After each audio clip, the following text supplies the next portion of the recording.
Yeah, you. Do you like Rubik's Cubes? What about magic? Do you love magic books as much as I do? We have got to look at this together.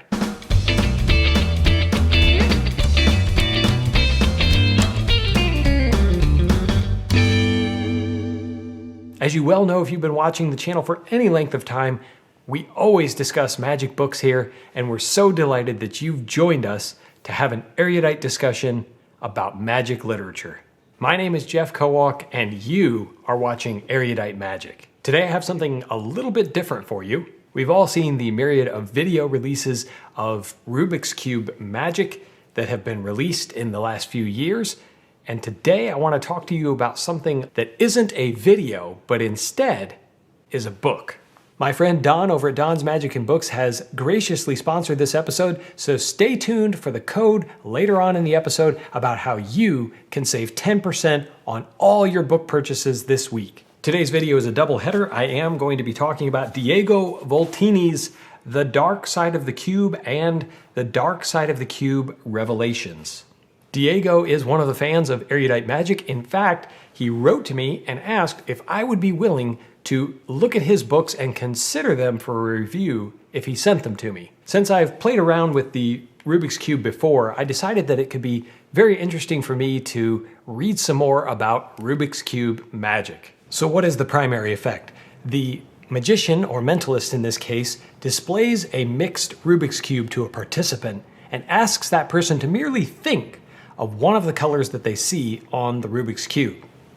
Without ever having told the magician what the color is, the magician simply rotates the Rubik's Cube between his hands, and that side solves itself with seemingly no manipulation by the mentalist. An inexplicable demonstration of mind over matter. Now that's just one presentation out of a myriad of possibilities presented in both of the books. Now, if that sounds slightly boring, trust me, this book is in no way boring. This book is one of the first that I've ever seen that tries to marry the magic of a Rubik's Cube with mentalism, and I thought it was a very interesting take on the premise. They are both paperback books, but they're remarkably well produced, and I have to admit that I really liked the eye-catching design of the cover. It was very Leonardo da Vinci-esque, in my opinion, including the wording that appears to be written backwards and upside down for looking in the mirror, as Leonardo himself wrote. Because I like the cover design and contents of the book so much, I am going to make the word of the day today bodacious.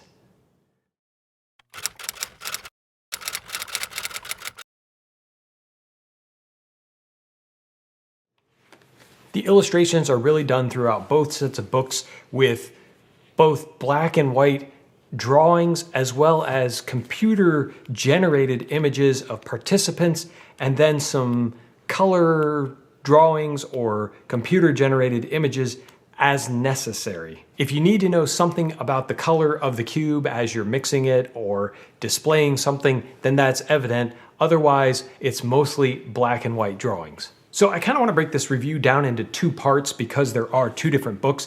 They go together, but I want to make sure you understand what you're getting with each one. The original Dark Side of the Cube is that shorter one, smaller one that's going to give you the basics. Essentially, how do you need to do the main moves?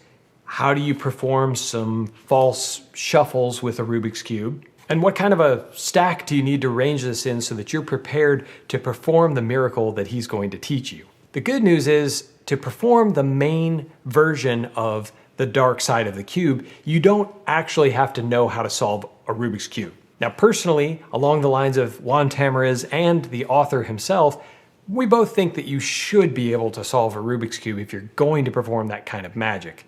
It seems slightly disingenuous to talk about the cube, what you can do with it, what it means to you, or give it some sort of meaning without ever actually having put the time in to learn how to solve a basic cube. But if you would like to perform this, you don't have to learn how to solve the cube. It would just be beneficial if you already know some of the terminology related to Rubik's Cubes. But never fear, if you don't, there is a section in the first book that explains all of the moves and all of the notations that are standard among Rubik's Cube users. The first book is relatively inexpensive. I think you can get this for under $30.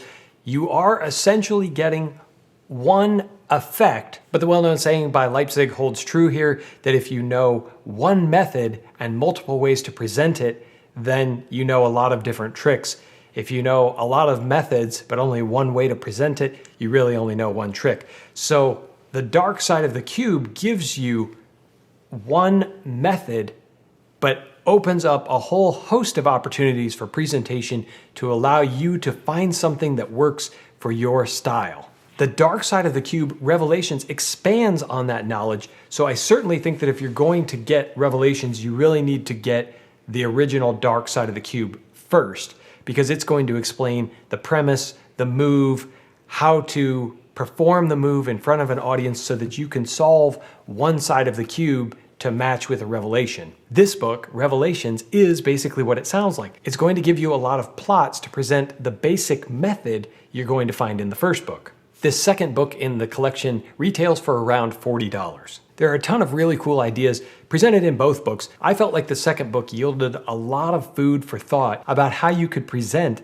effective Rubik's Cube magic. Let's face it, the prop itself, other than endearing itself to people who've actually used and played with one of these, and it is one of the most popular toys ever, it doesn't necessarily emotionally appeal to people. So Revelations is Diego's ideas about how you can present this link between mentalism and the reveal of one of the colors of the cube in an engaging way. There are a lot of really fun ideas, ranging from everything from using mini cubes and Skittles candies to giant presentations with a board that you would construct, and a game of tic-tac-toe that ends in a striking revelation to a parlor or stage-sized crowd. Diego is going to share with you ways that this magic can play as big as you want it to play. There are some really cool ideas like using cootie catcher style questions and answers that jive with whatever the participant has selected for a color on the cube. So it's marrying the idea of a color type reading with the cube and this mentalism magic piece. There are versions with little balls of paper in a bag reminiscent of Karatsuke. He's careful to point out that this isn't Karatsuke, but is a little bit like Mr. Golden Balls using a Rubik's Cube. So if you're familiar with Ken Dine's work, that might mean something to you.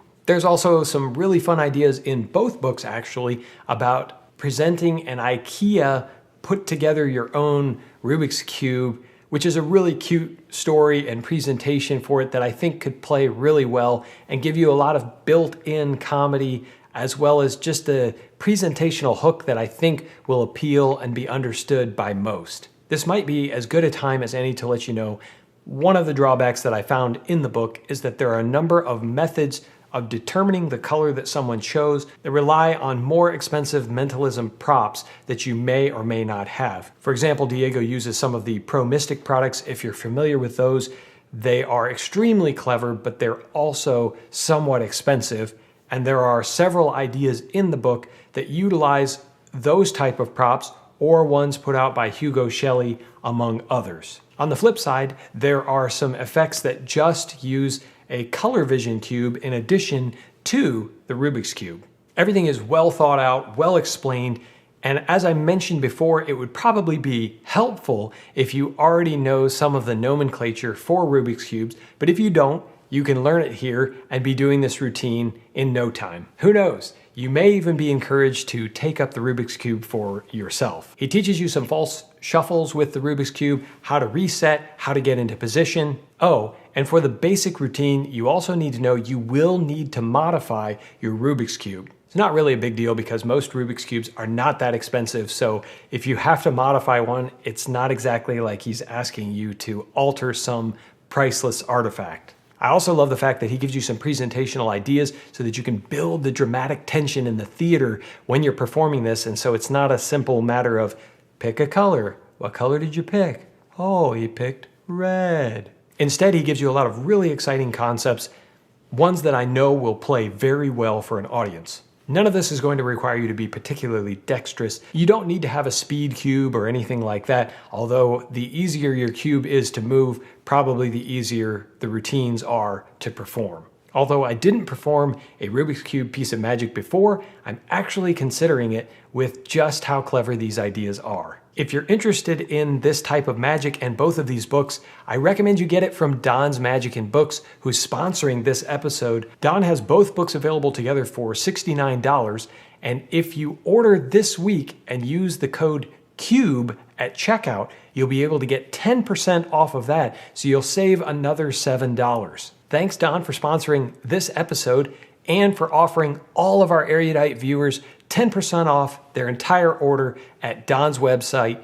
usedmagic.myshopify.com. So how do I recommend that you proceed? Well, if you've thought about performing some Rubik's Cube magic but just weren't sure about it, then I recommend you start with Diego's first book. It'll teach you the basic moves, shuffles, reset, everything you need to know to perform the basics and understand what it is he's teaching you. If you love it, then I recommend you move on to the next step and look through his revelations for the different ways you can present this. Between the two, I guarantee you'll find something worthy of your presentation or at least consideration if you're interested in doing Rubik's Cube magic. The production values are very high, everything is easy to learn, and really fun to get into because Diego really sucks you into his passion for Rubik's Cube magic, and I'm delighted that he's chosen to share his magic with the magic community and with us over here at Erudite Magic. Grazie, Diego. I want to thank everyone for watching, for subscribing, for liking this video. It really means a lot and helps me to know that you're getting value out of the content. As always, my friends, if you have any questions that I did not get to or you want to know more about these products, please don't hesitate to drop a comment down below. And until next time, keep reading.